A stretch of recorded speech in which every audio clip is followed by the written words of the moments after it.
is the CSO and co-founder of, now I need to get this right, Longus, not Longas, I think, Technologies, and a very famous bioinformatician in his own right, who works at UTS in Sydney. Thanks for being here today, Aaron. Must be quite late there.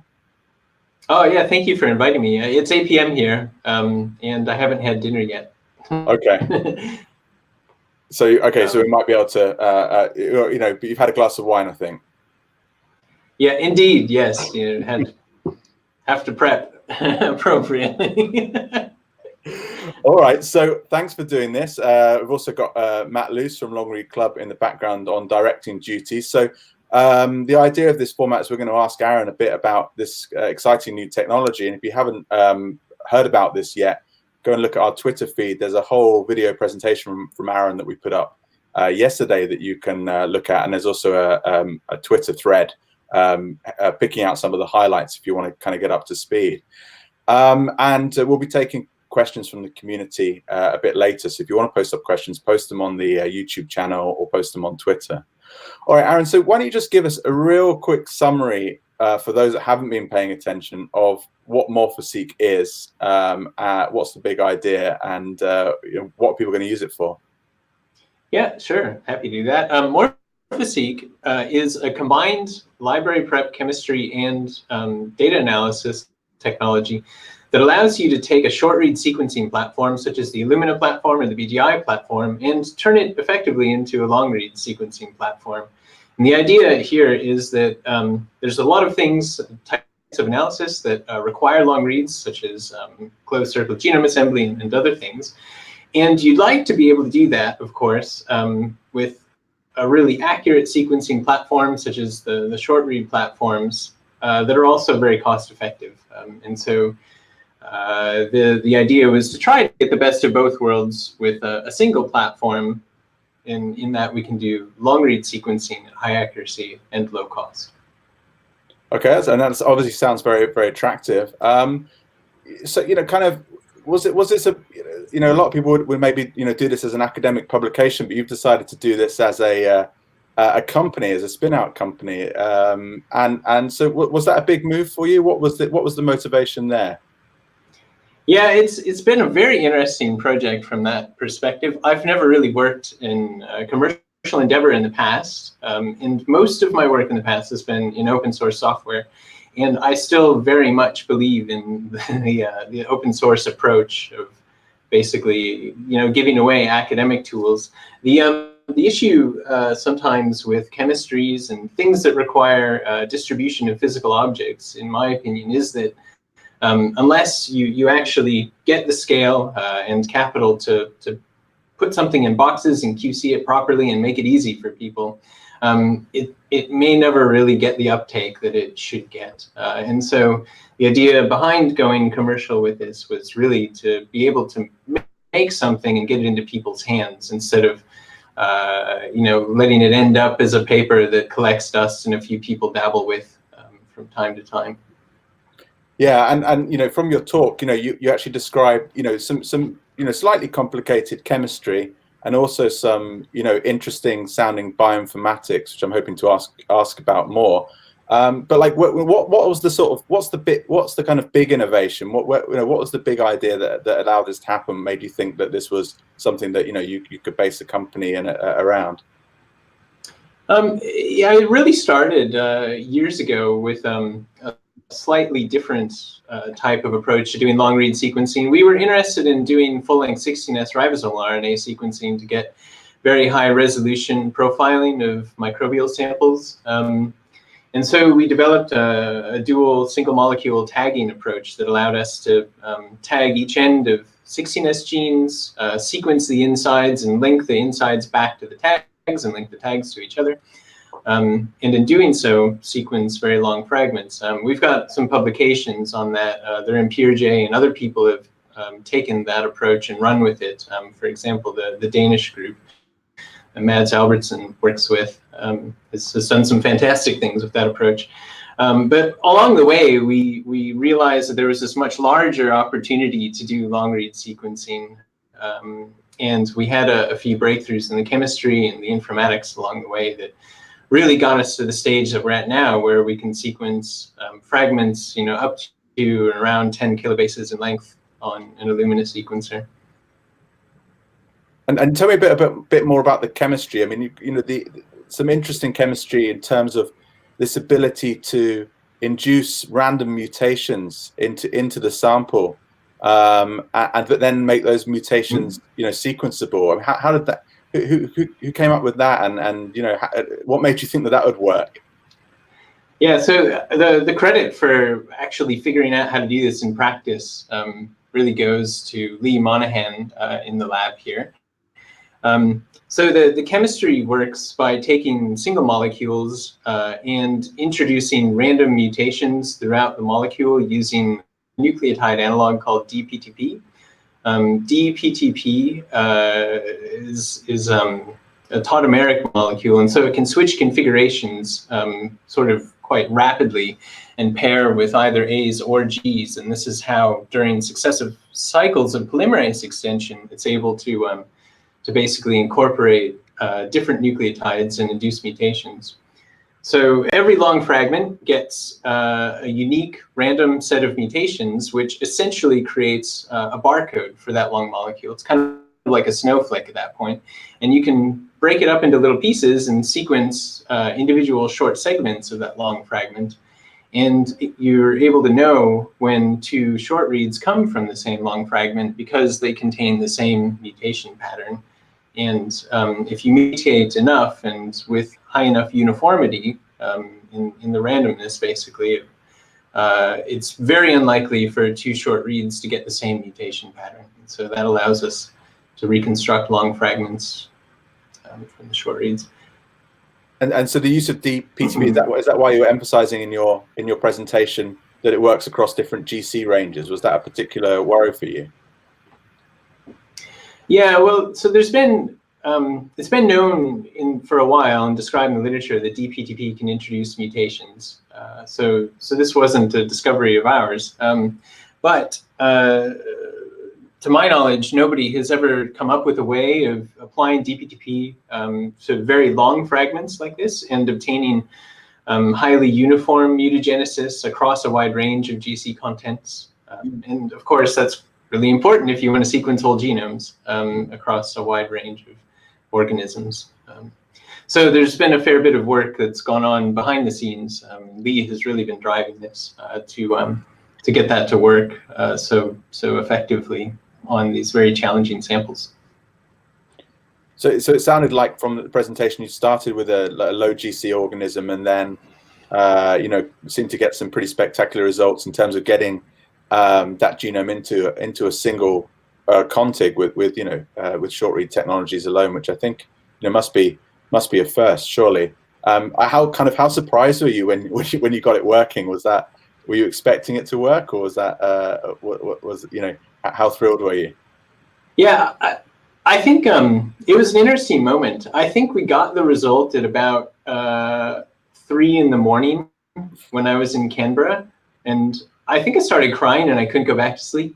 Oh wow! Yeah, it was spectacular. I mean, it was really cool to have been able to, from short reads, as you say, assemble a whole bacterial chromosome. I don't think anybody has done that yet. At least not well. Yes, there's probably very convoluted approaches. Not that ours isn't a little bit convoluted. I definitely remember when we heard the result, we thought, that how's that possible? Because I guess the dogma is that you can't do that with short reads because of that issue that you raised about local repeats. So how do you get through those local microsatellites from a short read? So, and that's something I guess has been a problem with trying to do this approach with something like a linked read technology, something like 10x in the past. Yeah, absolutely. The problem, as you say, with the linked reads is that if you get a collection of linked reads through multiple copies of a repeat in a local region, you can't tell which of the copies each read in your linked collection is derived from. And so it can be very hard to assign variants to particular copies of repeats with linked reads. Morphoseq is able to get through that because it is randomly mutagenizing the template. And so those several copies of repeats in that local region, they're no longer repetitive. We're basically just mutating the repeats out of the fragment. Yeah, I mean, that's brilliant. And I think when you moved on to showing it at, mid and high GC, and then you took some lower quality DNA that you'd bought just from a regular supplier of DNA of different microbes, it looked like the results were pretty good. I think I noticed that you had a lot of complete genomes, but you also had some more fragmented genomes. It wasn't every genome had managed to assemble into a single contig. What's the thought there? What's the issue with those ones?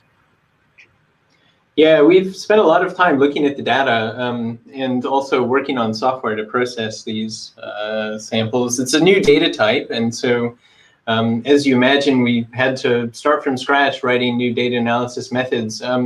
The state of the assembly and the data analysis as of the time of the presentation that I gave when we launched, and also what's in the talk that we've posted as of yesterday, was the first version of our software, and it still falls down in a few regions.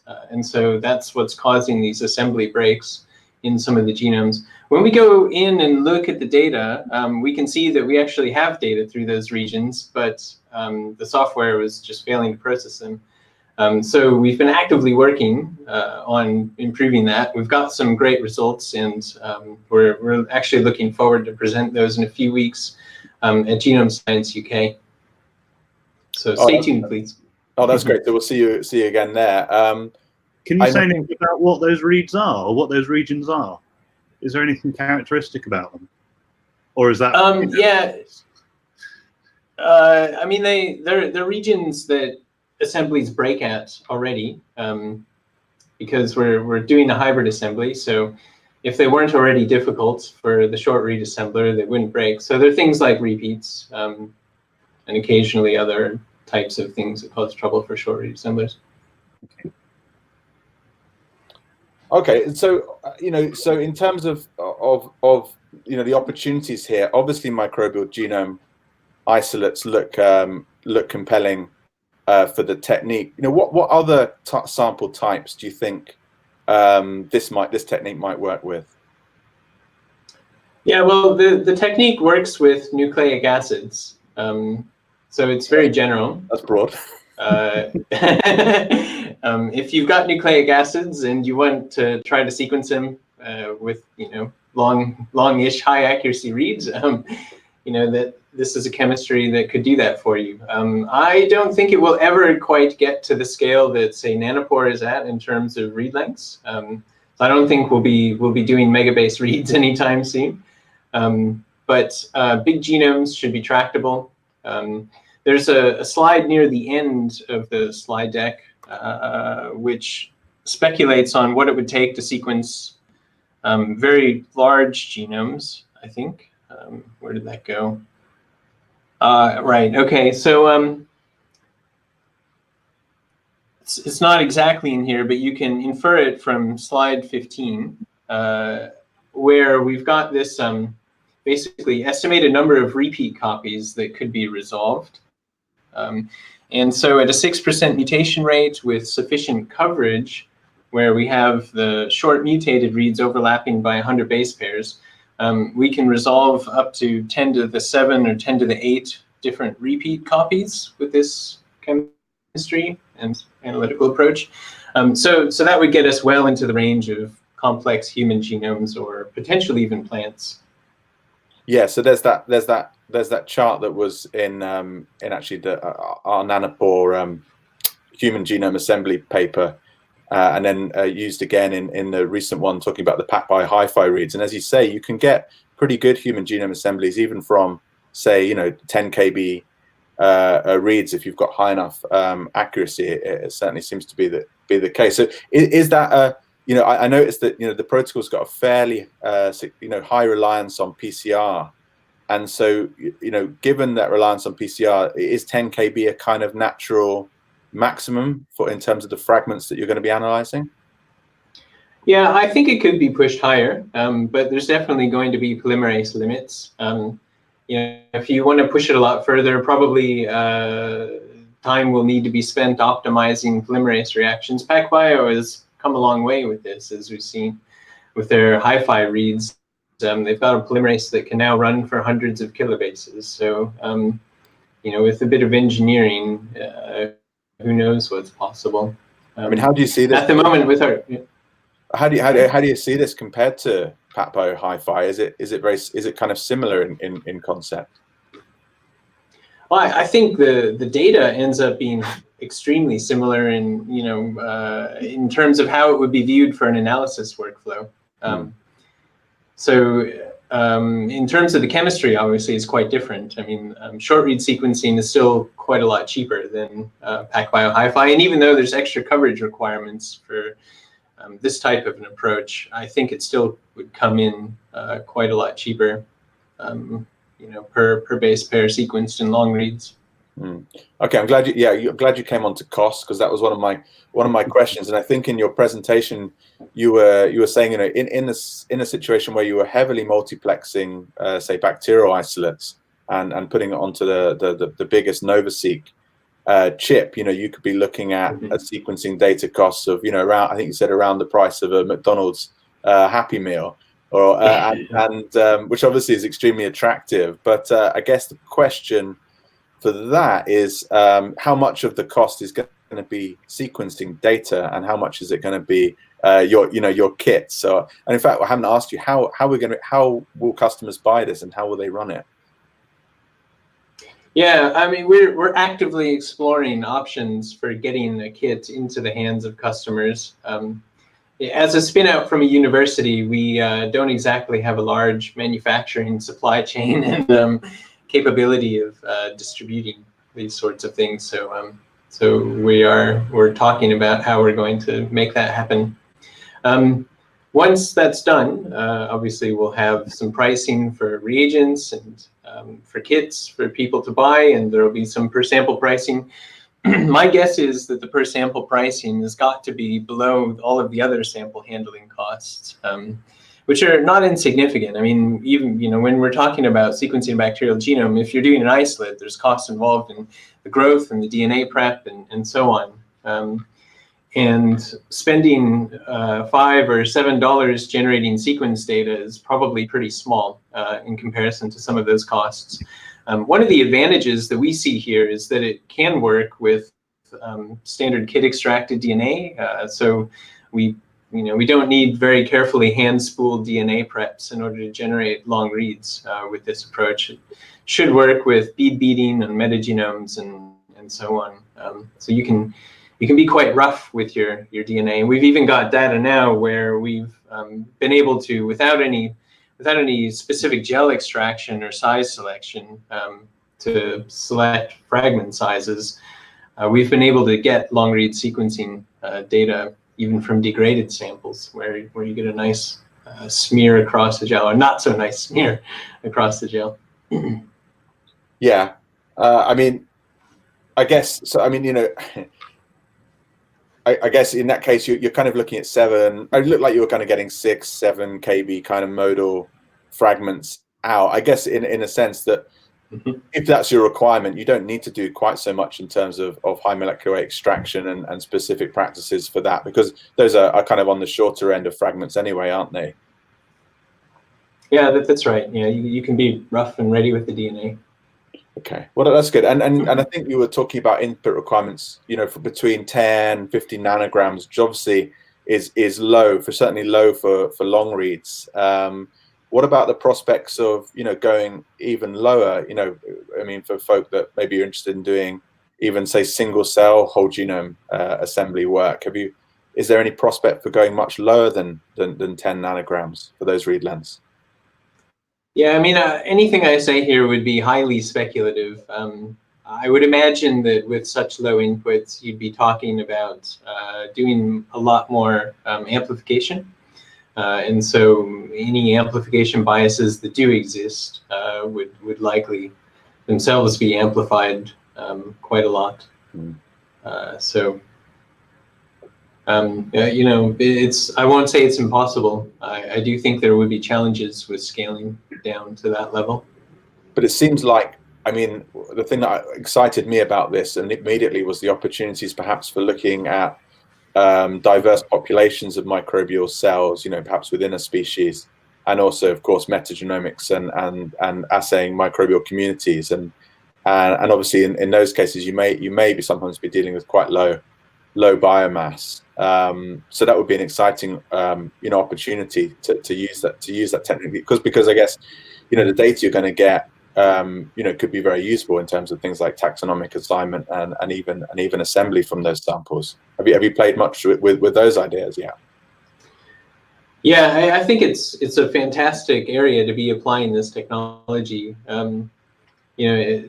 When one of the most challenging things with metagenomics is the assembly, and the long reads seem to go a long way to resolving those problems. And if it's possible to do that without having to worry about trying to polish metagenomic assemblies in cases where the polishing could be quite ambiguous if you've got strain level heterogeneity, if your reads and consensus sequences are noisy. It could be a great application. So it's something that we're actively exploring, but I don't actually have any data to show or anything to say specifically about it at the moment. Okay, well that's really exciting. I'll definitely be interested in finding out how you get on with that. Okay, so just a couple more questions, and we'll take some community questions. I guess my kind of nasty question for you is, like, you definitely raised a bunch of issues to do with cost and input and accuracy and software that maybe is, I think you were saying, possibly hindering the take up of kind of native long read platforms for doing bacterial genomes at the moment. And I certainly agree. There's a lot more Illumina data being generated now than there is kind of long read data. But given the rapid pace of change that we're seeing, both nanopore and PacBio, how long do you kind of expect that competitive advantage that you identified to last? I mean, how are you going to keep pace with what seems to be quite a fast-moving marketplace? Yeah, it's a great question. I think there's some hard constraints, it seems, on some of the competing technologies. And while I think I'd be foolish to say that they couldn't overcome it, of course, some of these organizations are far larger, several orders of magnitude larger than our effort, and have quite a lot of resource to put into them. The fact that even after all of this effort to develop, say, nanopore technology, we still see a fairly high level of error in consensus sequences suggests that solving those problems isn't exactly easy. So, I mean, I hope they can do it. I think it'd be fantastic if we're able to get really mega long accurate reads. In the meantime, I'm not sure that it's going to happen without some approach like what we've developed. And so I think there's definitely some longevity in what we've done and the ability to scale. To be able to multiplex 1,000 bacterial samples in a single lane of a NovaSeq, I think is probably really useful for certain types of operations. People doing public health microbiology and surveillance should be able to do this type of sequencing for their surveillance work now. And it will allow us to do surveillance for things like drug resistance genes and to resolve plasmid carriage of those and apply that knowledge in public health in the clinical setting in a way that we couldn't do it in the past. Yeah. Okay. And I guess just go back to the practicalities of it. Say folk are really interested in trying this out. What's the availability? Are you going to be taking early access? And can you speculate on the kind of time and cost and kind of labor implications of doing this prep? Yep. So we're, as I mentioned earlier, exploring ways of getting the kits out into manufacturing into people's hands. So I can't give a hard timeline on when they will be commercially available. But in terms of the labor costs and time involved in prepping the samples, it's something that we've spent a fair bit of time working on to simplify the protocol. And so there's a few advances that we'll be able to announce soon in that regard. Even though the single sample prep is significantly more laborious than, say, just a shotgun Illumina prep would be with Nextera, we're able to batch these in 96 well plates and process batches of up to hundreds or thousands of them concurrently. And they go down to a single tube pretty quickly because the barcodes are introduced early in the sample prep process. So the amount of reagents and hands-on time involved to do very large sample batches is actually pretty small. It's not much more than doing the single sample. Okay. Okay, well that's promising. Okay, well I'm going to take a few questions from the community, and if folk want to post up Q&A onto this live chat, we'll be able to see that.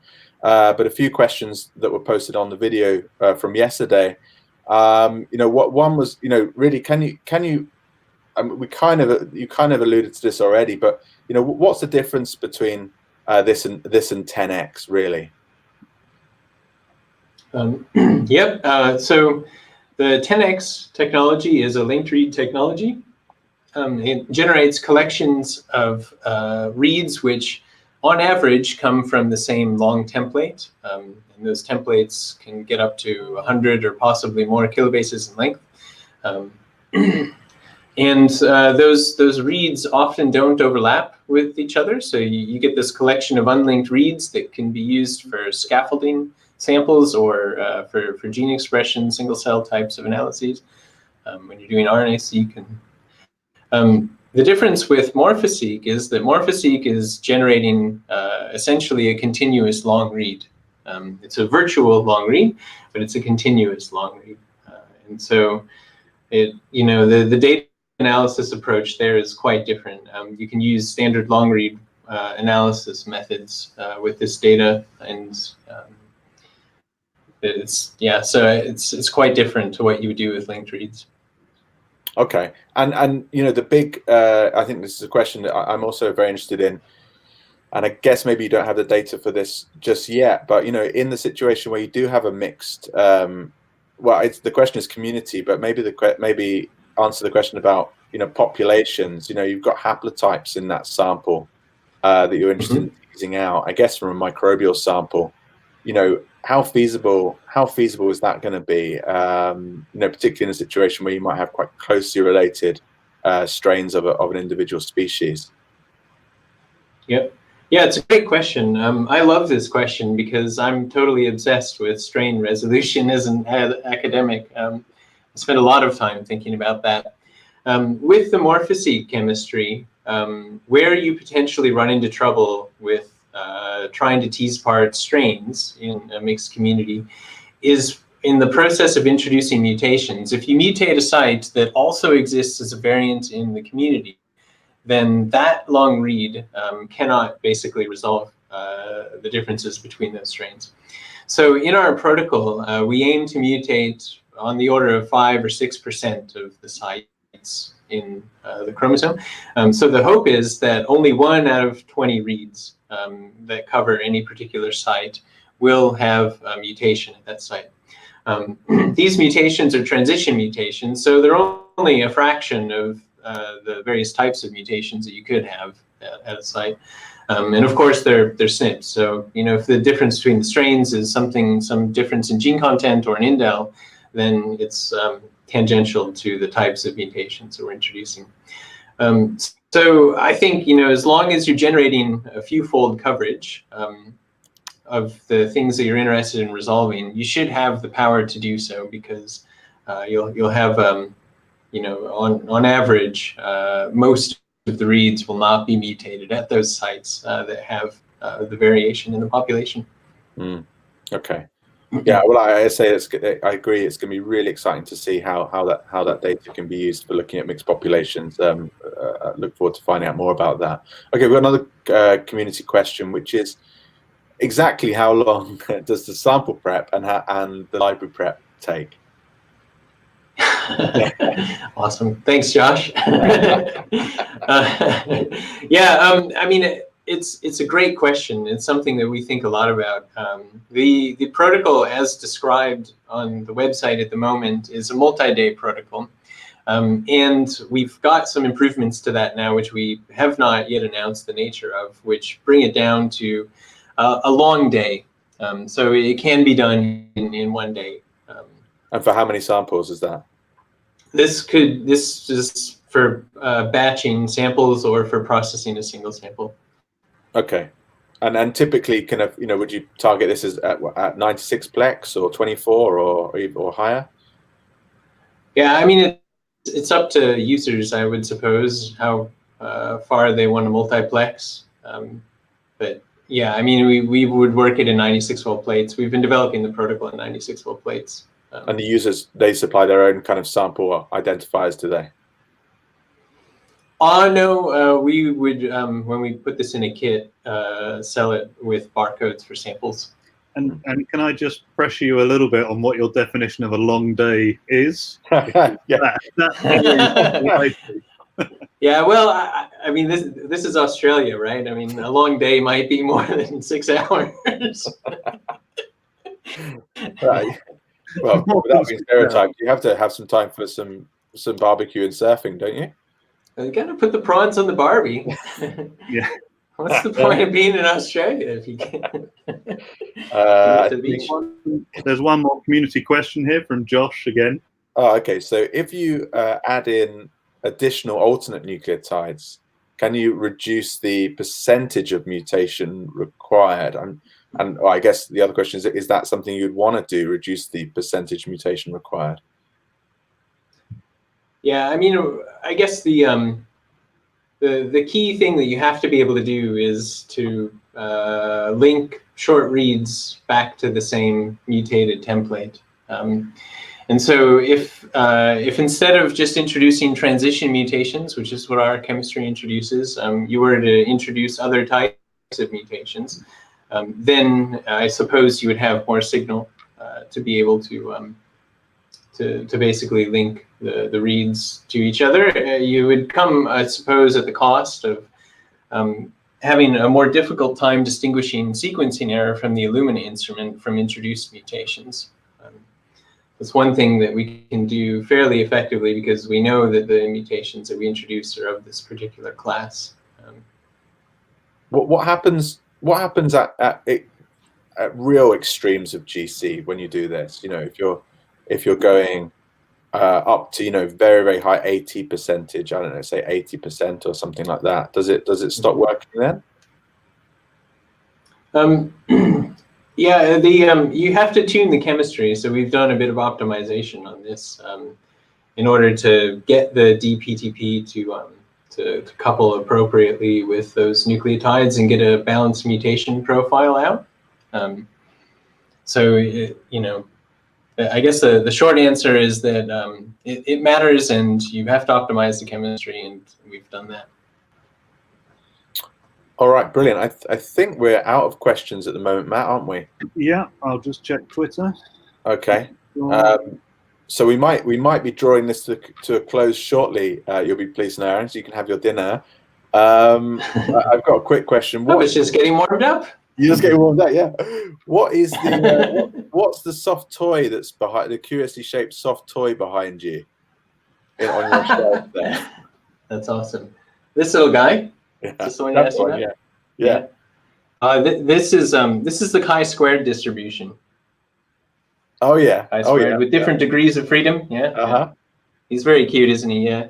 This was given to my son when he was born by a fine gentleman named Russell Netches, and I keep it around the office because it reminds me of him. So. Oh, that's nice.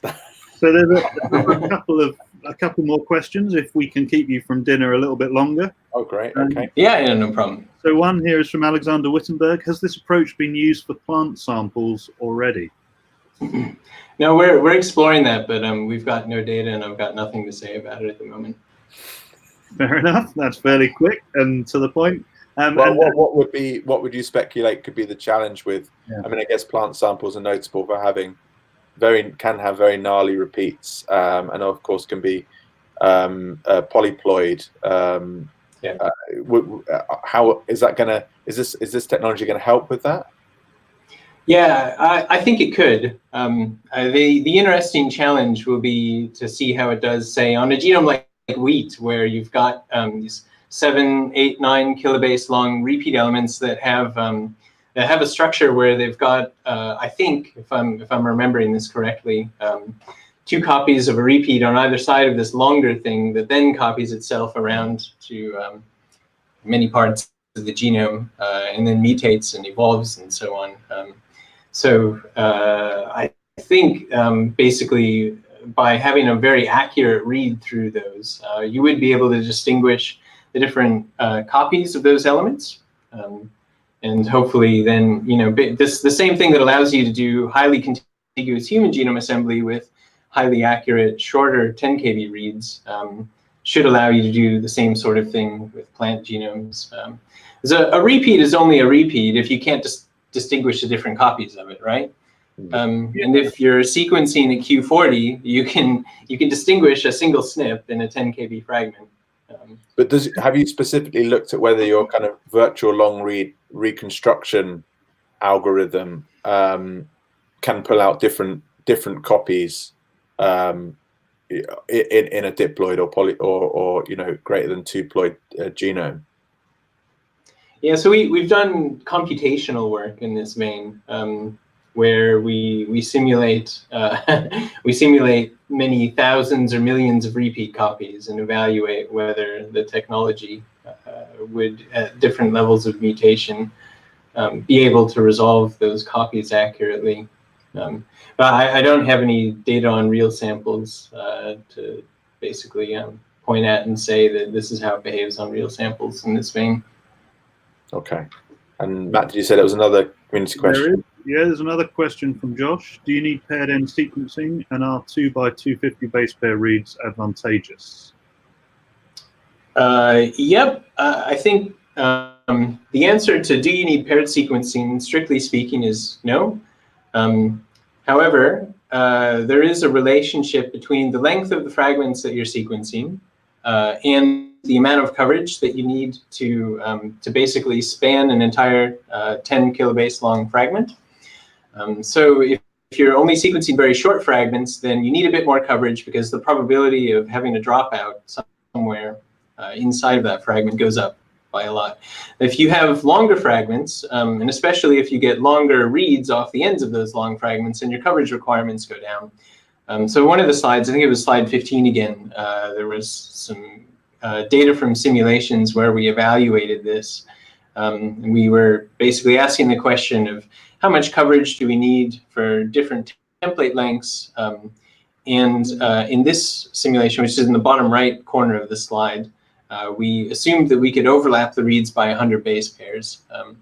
So if you had longer reads, say 250 base pair reads, you might be able to overlap by more, maybe 150 or 200 base pairs, and then you could resolve more copies of repeats, or you could just reduce your coverage requirements and overlap by less.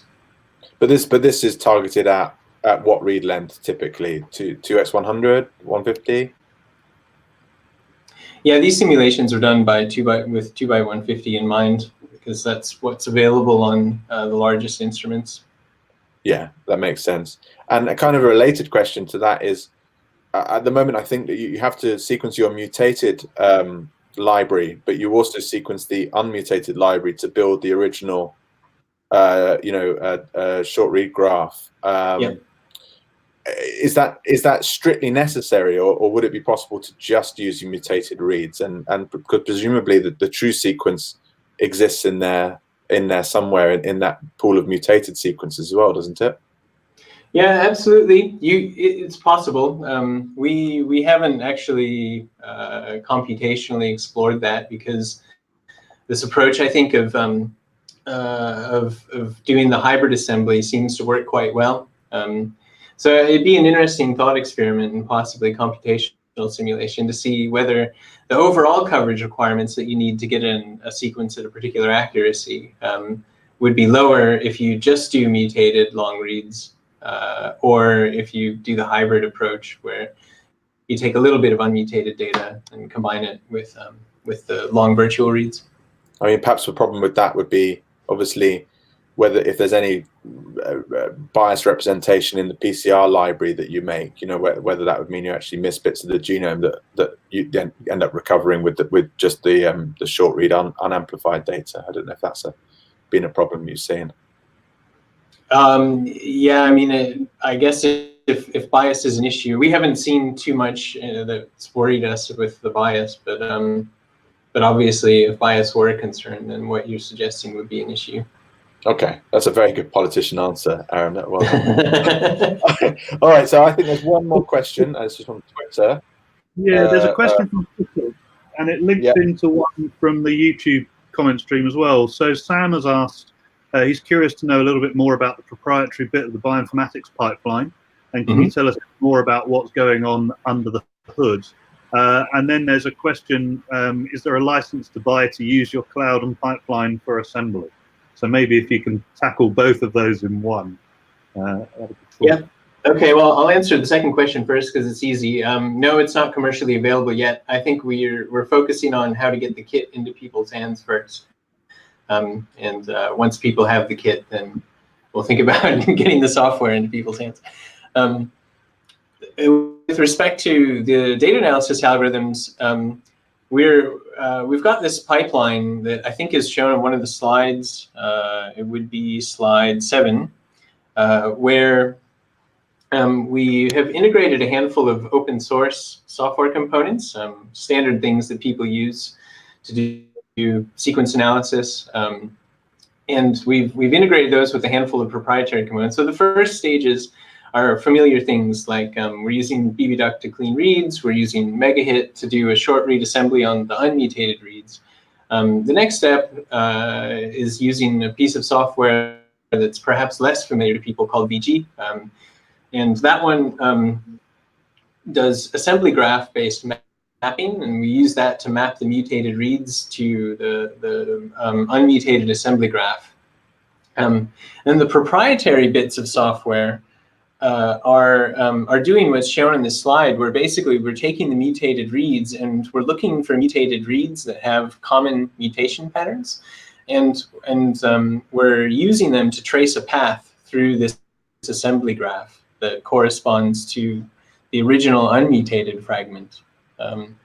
So there's an assumption here, of course, that the assembly graph is a fairly complete representation of the genome, and we've had to do some parameter tuning and various other little bits of optimization in order to get that all to go appropriately. But you know, the end result is that you get these long fragments which represent the unmutated long template, as well as the mutated representation of those in a BAM file, which shows you the mutated reads that were used to reconstruct it. So you can go in and eyeball it and convince yourself that it's all worked the way it was supposed to. And can you hint at the type of kind of algorithms that are used in that proprietary components approach, or is that trade secret? Yeah, it's not really trade secret. I mean, it's not very complicated. We're just counting the number of common mutations, okay, and looking at the number of different mutations. We are working on more advanced algorithms, and we have a few prototypes, but I can't say anything about that at the moment. The data does look really good. That's probably all I can say about it. All right, that's fine. Okay, well, so that's the end of the community questions and the end of the Q&A. So we just want to thank you so much again for both filming your presentation and letting us put that up on the LongReadClub YouTube channel, and for spending your evening chatting with us instead of having your dinner. And you know, we wish you all the best with the technology, which I think many of us are really excited to give it a try. So come back and tell us more when you've got the product available. Awesome. Yeah, you won't be waiting long. We will be divulging more details in a few weeks at Genome Science UK. Oh, amazing. So, okay, that's a good plug for Genome Science. The LongReadClub will be there in force. That's in Edinburgh, 3rd to the 5th of September. And actually, I think registrations are still open for that if folk want to come along and talk to your team in person. All right, excellent. Thank you so much for the invitation as well. Thanks for the questions from people on YouTube and Twitter. It's nice to get Great. that. Aaron, would you be willing to monitor your video for a couple more days, just if anybody posts any questions for you to answer those in the comments? That would be great. Yep, totally happy to do that. Brilliant. Thank you very much. Awesome. Thank you very much, Aaron. See you later. Right. Great. Thanks, guys. Cheers. Bye. Bye-bye. Bye.